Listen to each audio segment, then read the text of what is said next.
What's up, everybody? It's Pikel with another player ranking video. In this video, we're going to go through everybody in the LEC. We're going to discuss the different positions.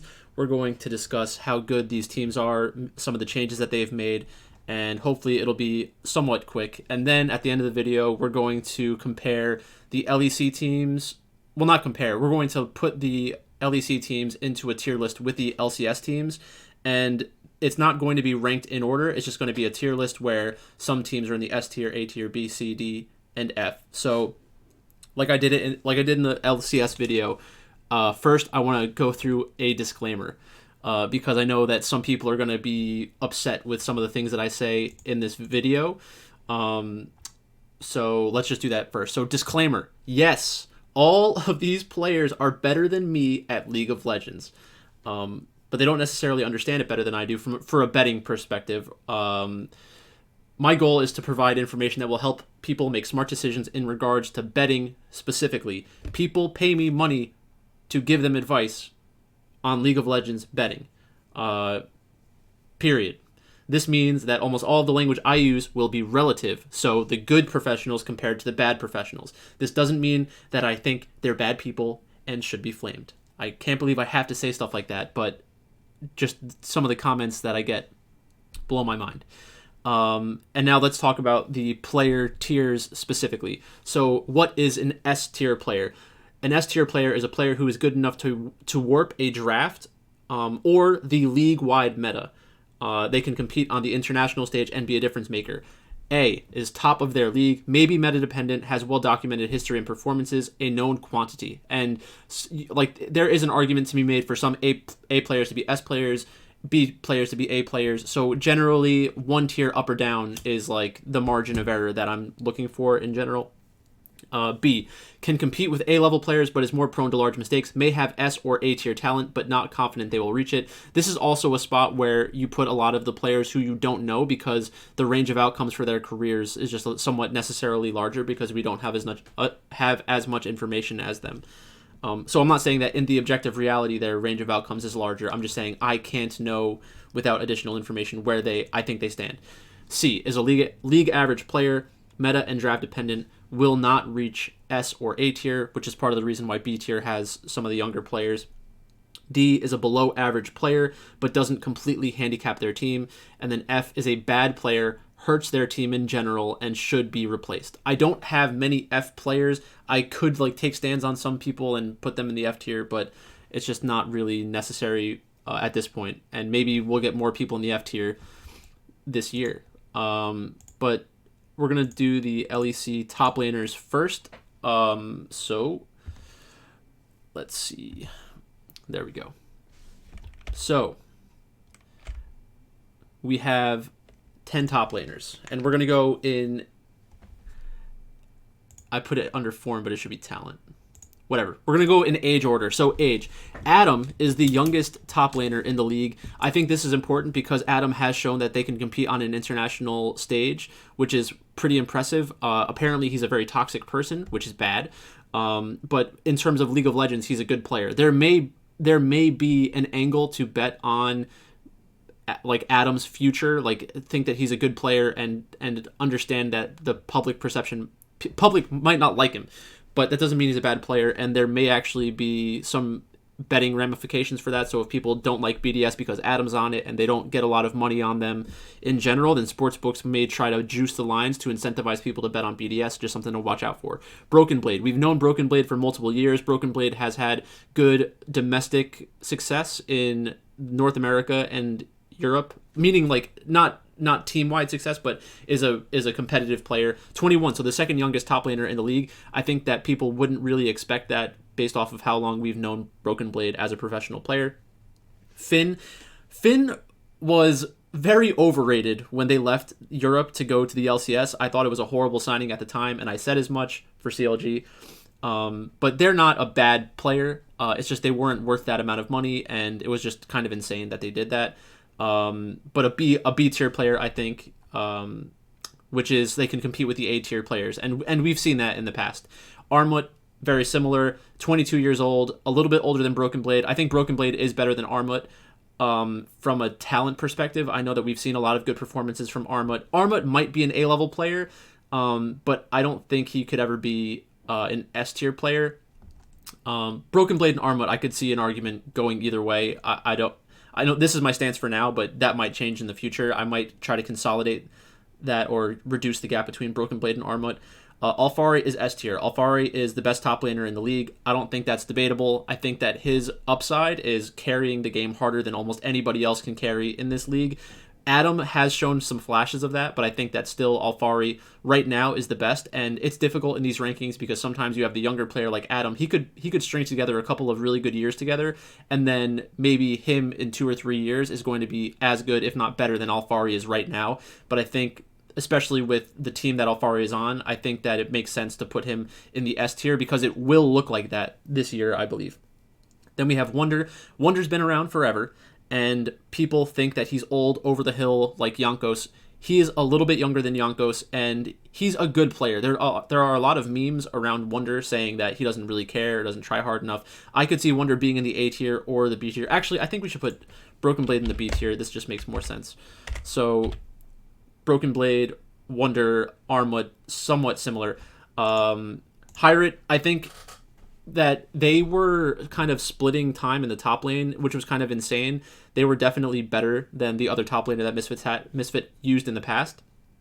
There may have been some language issues. I don't know what the problem was, but I think Hyrit is definitely in the B tier, is competitive with everybody in their own tier, and I think can compete with Adam. I could see Hyrit being competitive against Alfari as well in lane, but it is more draft dependent, so you'd have to get an advantageous matchup. But Hyrit is willing to play that style, and Misfits is willing to kind of give them that level of resources, which is a good thing in general.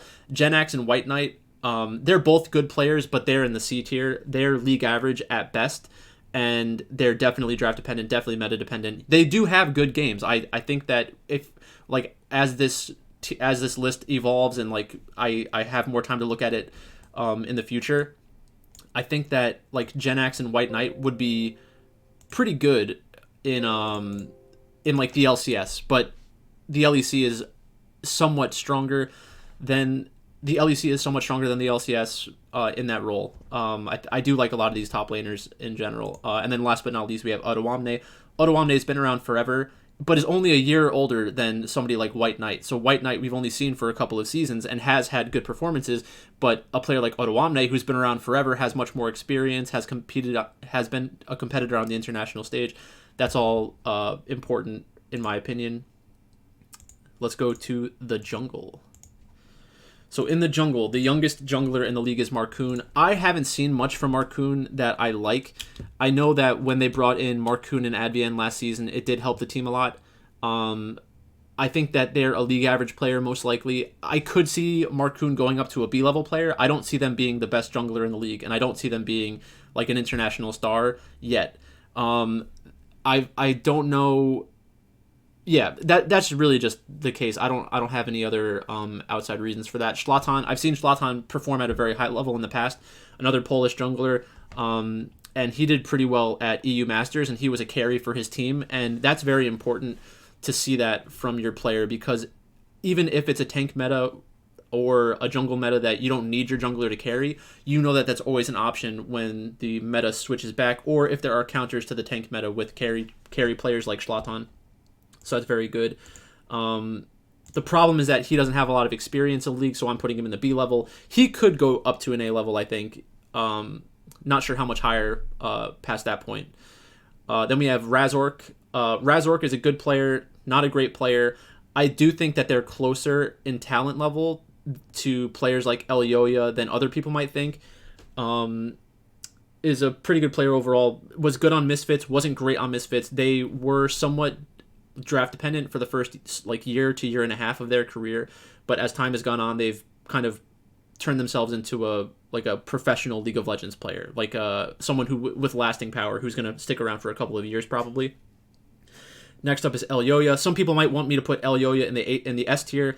I just don't see it. I think that he is a good jungler, but he's not a great jungler. I think that there have always been junglers who are just better than him at being a carry, and then better than him at playing for the team.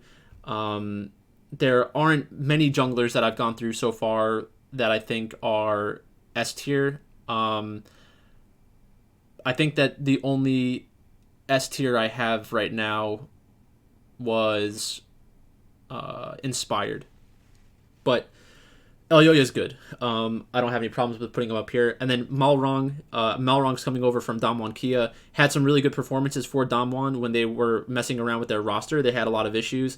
But Malrong is a good player. I don't think that there's any reason to think that they'll go to Rogue and be a huge downgrade from Inspired. But the thing is that Inspired's 2 years younger. His career will be probably seen as a better career than Malrong, unless Malrong comes in and completely dominates the LEC, which is possible. But I don't love Rogue's roster right now. I think that they're competitive. I just think that there's mostly side grades, so it's going to be tough for that like Malrong's a beast narrative to really play out.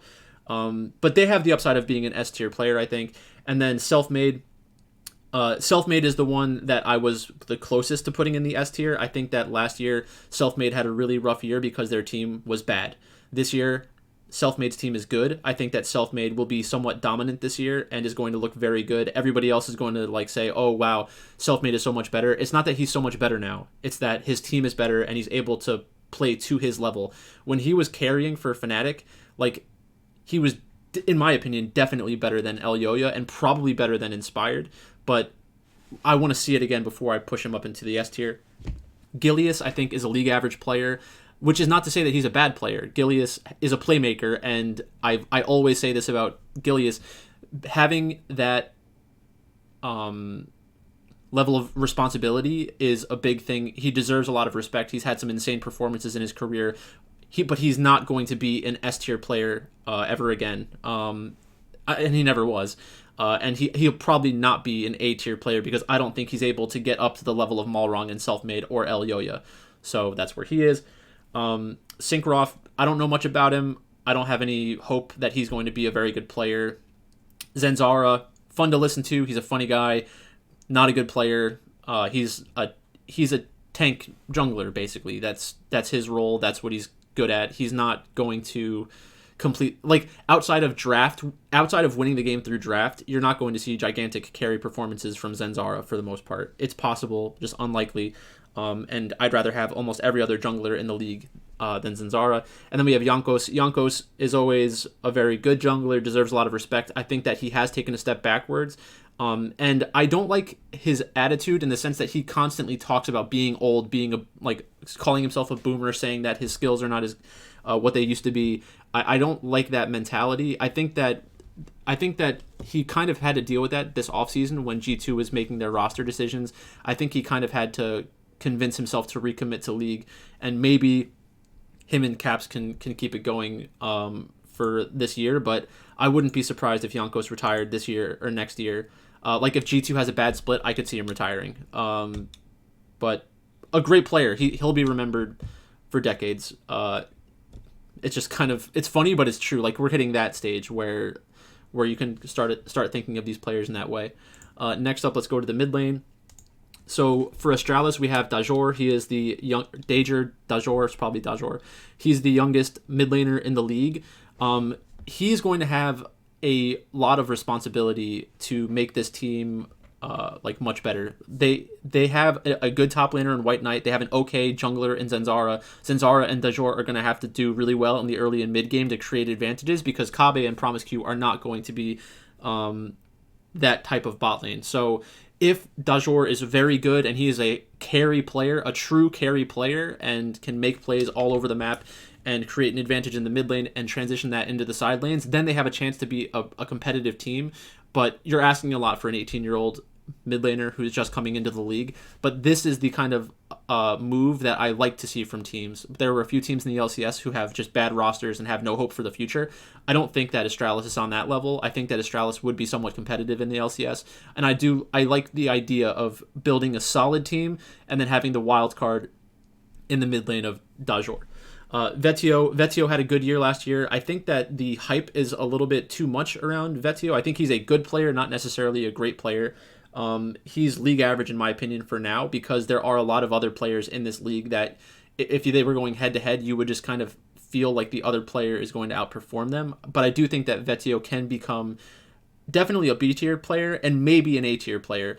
The thing is that in the future, I think almost out of necessity, when Vetio has a couple years under their belt and is like a true veteran in the league, then he'll definitely be an A or a B player. I just don't think that he's giving his team like a big winning difference with the other players that are in this league at this point. Nuclear Int is an okay player, not a great player. I'm not excited by Nuclear in general. I think he had some good performances last year, but he's not someone that I would want to have on my team long term. Reeker, I don't know much about Reeker. Maybe he's good. I don't know. I think that he's been on in the EU Masters a few times and maybe he's performed well. Going from Humanoid to Reeker, I don't think it's a big deal. The reason I have him in the C tier, not the B tier or closer to Humanoid, is because I just haven't seen Reeker enough to have a firm opinion on him. Certus, not impressed. Same thing. So we have the younger mid laners. Europe has a lot of strong mid laners though. So we have Humanoid in the A tier. Humanoid has always been overrated. I think that at Worlds, people had him ranked as like one of the best players at Worlds. Complete joke. He's not that type of player. He's a role player, but there's nothing wrong with being a role player. I respect Humanoid's ability, and I think that he can be on a good team, and even a team that is competitive on the international level, like a player like Niski. But I think that going from Niski to Humanoid is a side grade. Maybe you're a little bit better with Humanoid, but the champion pool is always a problem with him, and I just don't believe in him to carry a team. On a team like Fnatic, I think that you can let him use his ability in the early and mid game to bridge the gap into upset carrying in the late game, but just Humanoid gets way too much credit in general from the league community, so I always seem to be anti-Humanoid because I just don't think that he is contributing to the winning difference that his team needs a lot of the time against the top mid laners.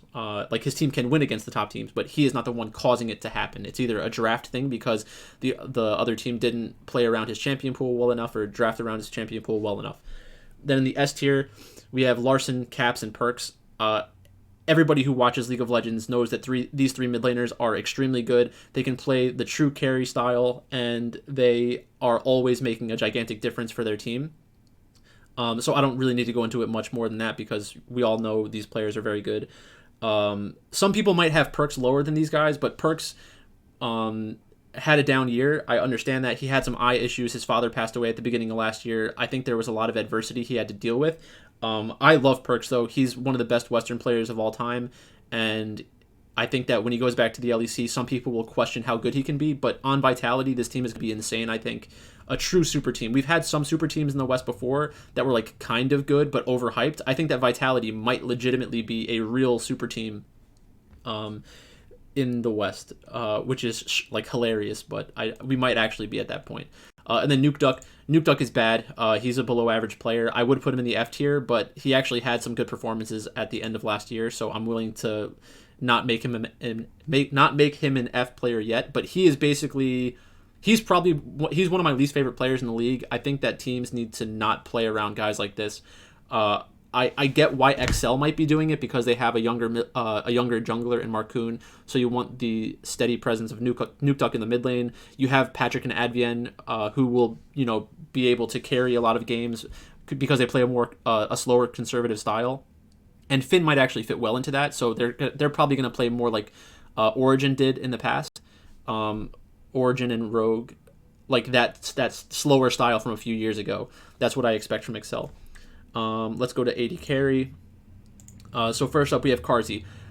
Carzzy is overrated in terms of their status internationally, but the amount of flame that he got last year was like hilarious. It just shows that a lot of people who watch League of Legends don't actually understand what's going on, which is fine. You can have your own opinion, but all of the blowback from that and like him having to switch teams is just so funny, and he's so fortunate that it happened because now he's on a team that could actually compete internationally and have a legitimate chance at winning Worlds. Mad Lions was never going to win Worlds with the way that their roster was constructed. It was just a lot of overhyped players on the same roster. That's just how it is. Carzzy is a playmaker. He's willing to decide the game, which is a quality that not everybody has. Some people play way too conservative. That's one of my problems with LEC AD carries in general is that in the early and mid game, they're just not they're too risk adverse. Like Kabe, Patrick, Upset. I just think that whenever they're in the game, they're trying to play for the 20-25 minute mark. They're going to utilize, like, they're more of team players, which is fine, and they are mechanically skilled players, but I'd rather have somebody like Carzzy on my team, I think, just because he is more variant. Next up, we have Flocked. I'm pretty sure Flocked is bad. I was surprised that a team like G2 picked him up. I think that the consensus is that he was actually a liability for his team in EU Masters, where, like, if this guy is making his team lose in EU Masters, why would you bring him onto the LEC stage? But there's a chance that he's not horrible, I guess, so I'm just going to leave him as a league average player, and we'll change our mind on him in the future. Comp, it was always Comp and Labrov. I thought that they were a pretty good bot lane. Comp got replaced by, what was his name? But he got replaced by a really popular LEC AD carry, who is now not in the league, which says something. Like, that's not a good thing. I don't think it necessarily I don't think it lowers my opinion of Comp, because that team probably just made a mistake last year when they made that switch. I know that there were some people from the esports department that liked the AD carry that they brought in, but it's really not a big difference. I think that Comp, at his best, is similar to the do-nothing AD carries like Kabe, Patrick, Upset. That's his peak, which is not necessarily a good thing, so I'll put him in the C tier. Patrick is good at that style. He's a legitimate carry. If his team plays like well enough in the early and mid game, they can be competitive in the late game team fights. I think that Patrick has shown that ability, where it's like, I just don't like the play style. The ability is there, I just don't like the play style that they have. So that could be a team problem, or that could be a player problem. I can't differentiate between the two because I'm not there. I don't know the inner workings of the team. Next up, we have Unforgiven. Unforgiven, don't know anything about him, really. I think that it's a downgrade from Carzzy, so I'm going to make him a C. Jezu, same thing. I didn't see much that I liked from him last year. Not a difference maker, in my opinion. I'll leave him in the C tier. League average player at best. He might be worse than that. I don't know. Upset, A tier player. I don't think that he has the playmaking upside that you need to be an internationally successful AD carry. Like, if you think that getting to the knockout stage of Worlds is international success, then we just have different opinions on what international success means. I want players who will be the winning difference that can help me win a world championship. That is all that these teams should care about. Too many teams in League of Legends care about public perception and are afraid of falling on their faces domestically. And they don't give themselves the upside of winning something like Worlds, which really should be the thing that we all strive to accomplish, or at least the professional team should strive to accomplish. Neon, I'm not impressed with Neon. I don't think he's very good. X-Matty, same thing, coming from EU Masters. I don't think he was very good either. I think he did have some carry performances, but that's up against lower level competition.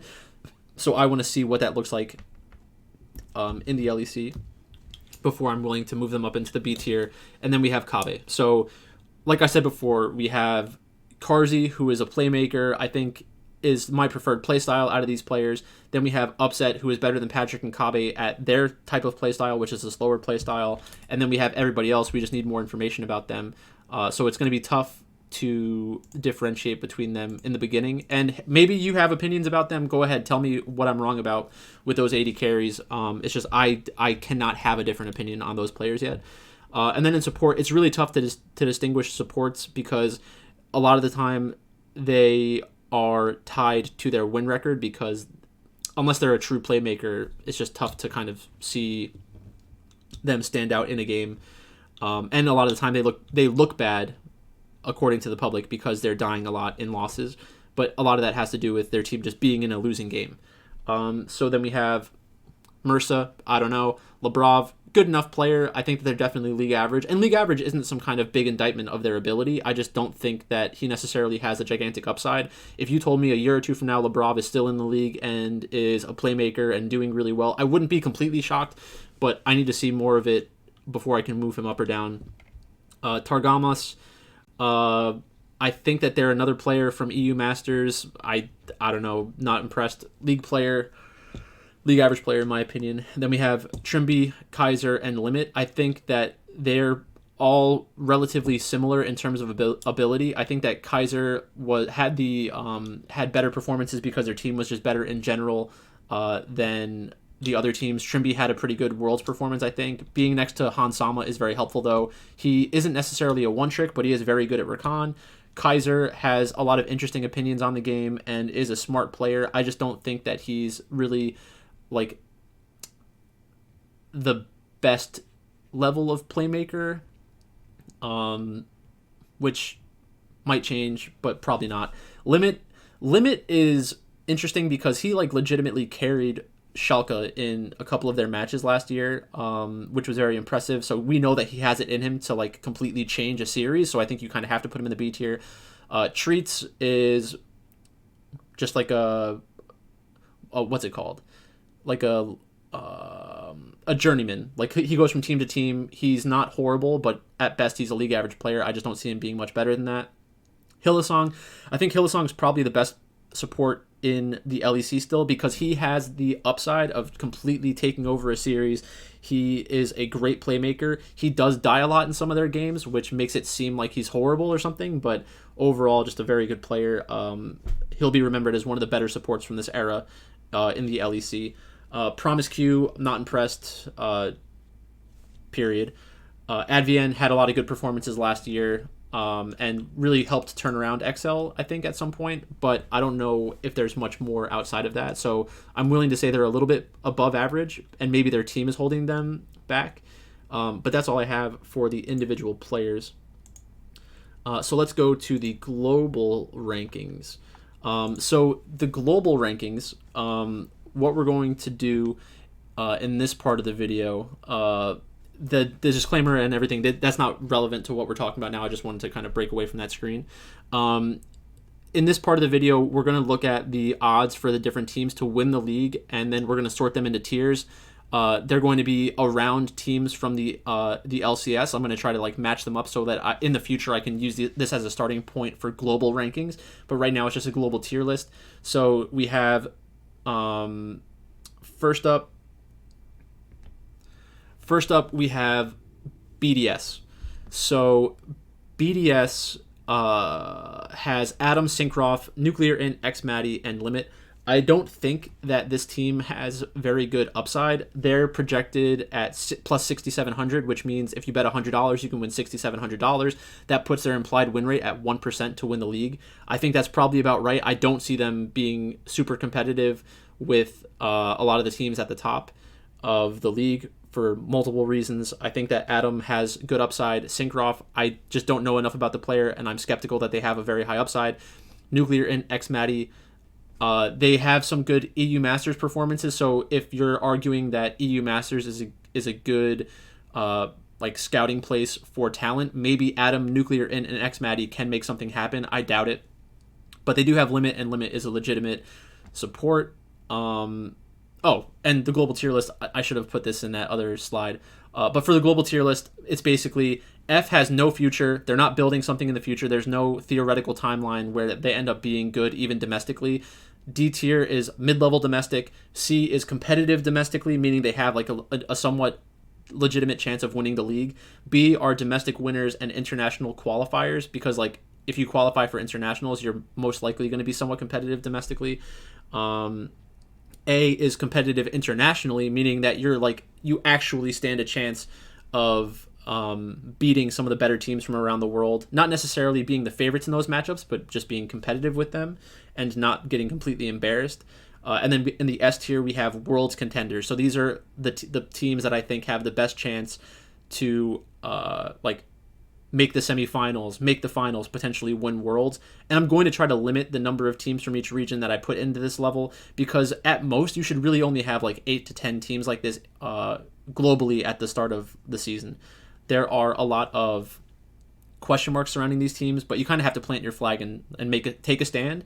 And I'm trying to do that in this video. So for BDS, where are we going to rank BDS? I do think that BDS, because of the level of unknown around some of their players, they could have a little bit of hope of being competitive within their region, but Most likely not. I think that it's more likely they end up being a mid-level domestic team, which isn't necessarily the worst thing in the LEC because it is a competitive league in general. Like last year and the year before, there were points where the like third team and the last place team were only a couple games apart. So, it's a competitive league in general. I think it's an overrated league in general, overhyped league in general, but I think that this is a fair way for me to like kind of meet in the middle between public perception and what I think about BDS right now. So that's BDS. Next up is SK Gaming. So on SK Gaming, we have Genax, who is a decent player, not a great player. Gilius, who is a playmaker. I do like Gilius in general. I just don't think that he's as good as a lot of the top junglers in their region. Certus, Jezu, and Shreets, none of them really inspire confidence for me, but I do think that they can be competitive domestically because we've seen it in the past. I think that when you have somebody like Genax, when you have somebody like Gilius, these players are going to make, and Shreets really, you're going to have respectable games. They understand how to play League of Legends at the professional level. They're not going to be completely embarrassed in every single one of their matches. So I think that it's unlikely they're a complete dumpster fire. And going back to North America, I think that like Golden Guardians and FlyQuest, they're something like they're dumpster fire adjacent. So these teams are definitely better than that. I couldn't throw these in the F tier because those teams legitimately have no future, I think. Next up, we have Astralis. So Astralis, like I said before, is an interesting team in my opinion. I'm putting them in the C tier, and it really centers around, is Dajor good enough to carry this team? That's why they built their team this way, and I think that it's possible. So I'm willing to give them the benefit of the doubt and say that they could be competitive domestically. It's going to look kind of ugly. They're going to be a slower team in general because of Zanzara, Kabe, and Promiscu. But if White Knight and Dajor can be a strong top half of the map, then they could win a lot of games that you wouldn't expect them to. And I think that Astralis is in an okay position to compete domestically. I don't think that they will win Europe. It's very unlikely that they win Europe, but I think that they will compete with those top end teams and they'll look strong. Whether or not their record reflects that is still to be seen, but that's just how I feel about. That's how I feel about them. Next up, let's do XL before Misfits because we're going to go back down to the D tier. So with XL, Finn was overrated, overpaid, went to CLG, kind of a joke. I thought it was horrible. Marcoon, I haven't seen enough from Marcoon to think that he's going to be one of the best junglers in the league, but when Marcoon and Advian came in to... when they came... XL's borderline. I could see them being a C-level tier, but I'm more willing to bet against them because I think that Nuke Duck just is bad. And will be a liability for his team throughout the year. I know why they think that Nuke Duck can keep it together and be okay, but I think there will be a lot of metas that kind of allow other teams to exploit Nuke Duck's ceiling. Then we have Patrick and Advian, an okay bot lane, but it'll be difficult, I think, for them to carve out advantages against the good teams, which, I don't know. Astralis and XL are pretty similar in terms of strength. But I kind of like the idea of having Dajor, who's an unknown, can potentially bring them to the next level. That one I have some questions about now that I talk it out a little bit more. So maybe I'll have to revisit that in the future. Then we have Misfits. So Misfits has been one of the teams that we have believed in for a decent amount of time, and it's somewhat sad that they weren't able to make it work with their roster from a year ago. I've been very close to winning a lot of money with these guys in the past on DraftKings, but for one reason or another, they always just kind of throw the game away against Fnatic when I need them to kind of lock it up and secure a Baron. They did that twice, I think, last year, where I lost I didn't lose thousands of dollars, but I was in a position to win thousands of dollars, and they didn't convert their win. They were both legitimate throws. Hyrit is a good player. Schlaton's a pretty good player. Vetio is a pretty good player.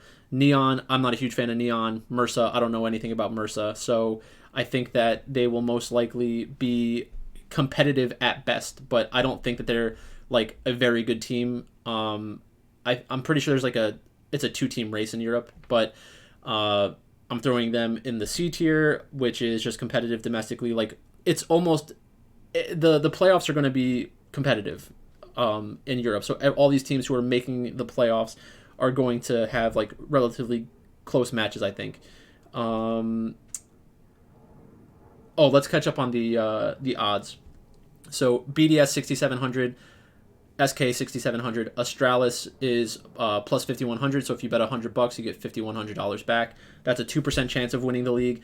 BTXL and Misfits both have 4% chances to win the league, and now we get into the top 5 teams where their odds are just much better in general because bettors believe in them more, and the books are afraid of putting up bad lines for these teams because they feel like they can get punished. So let's go to Rogue. So I think that Rogue is a scary team potentially. If Malrong is what Rogue hopes that they are, then it'll end up being an upgrade over Inspired and will be like a legitimate Korean player from Damwon Kia who are world champion level. They are a world champion level team. So you could potentially be bringing in the best player in the LEC, which is kind of baked into their odds. But it's a little lower than I kind of thought. Like, I wouldn't have been surprised if they were ranked 3rd. And maybe that's where they should be ranked. But like I said, this is just a tier list that I'm not putting them in order yet. Larson's a good player. Comp, I think it was funny how they got kind of passed over for that other AD carry. And then Trimby is good enough. And kind of, it does force the other team to pay attention to who they're giving over at support. So just a pretty good player in general. Then we have G2. I think that G2 is kind of overrated on the sportsbook right now because of name recognition. I think that Broken Blade is kind of a side grade from Wonder. I think that Flockhead might be bad, and I think that Yonkos is kind of over the hill, but Caps is so good. I think that Caps could carry them a long way this year. He didn't really have a good year last year, but he's still that level of player. They're at plus 600. That's a 14% chance to win the league. Mad Lions, Armut, Elyoyo, Reeker, Unforgiven, and Kaiser. I think that they're in the competitive domestic tier as well. I'm a little surprised that they're not ranked a little bit higher, but it's probably because Humanoid is gone and people overrated Humanoid to a very high level. So I'm not that shocked that they're here. I don't know what the best outcome could be for Mad Lions. I'd be pretty surprised if they ended up beating the top 2 teams though from this region in like a best of 5 series. So that's that. They're at 15% to win the league, plus 550. Then we have Fnatic. So Fnatic is the first team that I have in the A tier from Europe. And you might be somewhat surprised by this because there are more North American teams. The problem is that I think the C tier is really where these teams belong from Europe until we see them start playing against one another and getting more information about some of these younger players. I think from a mobility standpoint, I think that there will be some teams from NA in this A tier that go down to the B tier. I do think that the EU league is just more competitive in general, but I think right now they're somewhat top heavy, and I think that there's only really 2 teams that have like a chance to win their region. And one of those teams is Fnatic. So Fnatic, we have Wonder, who is probably a side grade from Adam. We have Razork, who's probably a side grade from Bwipo. Then we have Humanoid, who is a side grade from Niski. Some people will say that it's an upgrade. It's not. And then we have Upset and Hillsong. I think that their playstyle is going to be really flexible. It will be somewhat hamstrung by Humanoid. It will be, actually, I guess it won't be that flexible. Wonder can play anything. Razork is an okay carry jungler, but he's really more of like a fill the gaps kind of jungler. Humanoid is an early game roaming mid laner. I don't believe in Humanoid to carry the game often in late game situations. And then we have Upset and Hillsong. So I could see where like Fnatic pays a lot of attention to using their top half of the map to come down and support bot lane to make sure that they can get to the 20 to 25 minute mark without a gigantic gold disadvantage. But I don't love that play style, and it's going to make a lot of the games look closer than they are because they're not embracing the volatility, which is fundamentally different from the best team in the league, which is Vitality. I think that Vitality is going to be really fun to watch. I think that they have playmakers all over the place, and it will be volatile. But I think that that Vitality is the odds-on favorite, and because they are the odds-on favorite to win the LEC. And I think that they could really truly be Worlds contenders. I haven't looked at the LPL teams and the LCK teams. Maybe it reduces my confidence in Vitality in the future, but right now I think that Vitality is the best team in Europe. Alfari is the best player in their role. Selfmade is a top 3 player in their role. Perks is a top 3 player in their role. Cars is a top 3 player in their role. And Labrov just needs to do their job as a support. And if they're unable to do that, they will find a support who can do it. So that's really the type of team that I'm willing to bet my money on. And I'll be looking for spots to bet on them, because I'm surprised that they're at 27% when TL was 41.67% to win lock-in. It's strange how the odds kind of go region to region. But I do think that Vitality is legit, and they will have a chance to be a true Western super team. You might see EG is also in this tier. I love EG. I love their roster. I think that it would be a lot of fun to watch EG play Vitality. And that's really where I stand. So I guess the last thing to say is that the focus of my channel is for betting purposes, right? So that means that in most spots, I'm going to feel like EG is probably underrated, and that I will get better value for my money than I should. It's less likely that's going to happen with Vitality, but with Evil Geniuses, that should happen pretty often until they become dominant in their region. So I think that I can make money off of EG early on. The best case scenario for me on Vitality is that they kind of stumble out of the gate, look like they're not going to be very dominant, and then kind of start putting more money on them as their odds kind of sag, because people will want to bet on Mad Lions, Rogue, G2, and have it be more competitive. But at the end of the day, when we're 9-10 months from now, I guess 8 or 9 months from now, getting ready for Worlds, these are the teams that I will still believe in their talent, because I look at things from a talent perspective, not a form perspective as much, because you can't eliminate somebody's talent without like injuring them either mentally or physically. So that's it. That's all I got for you in this video. Thanks for watching. If you like this video, please like, comment, subscribe. I know it's a little bit longer than some people are able to pay attention to for a long period of time. But I'm not only doing this for you, I'm also doing this for me. It helps me understand what I think about these teams and gives me a baseline for the future. So thanks again for watching, and I will talk to you later.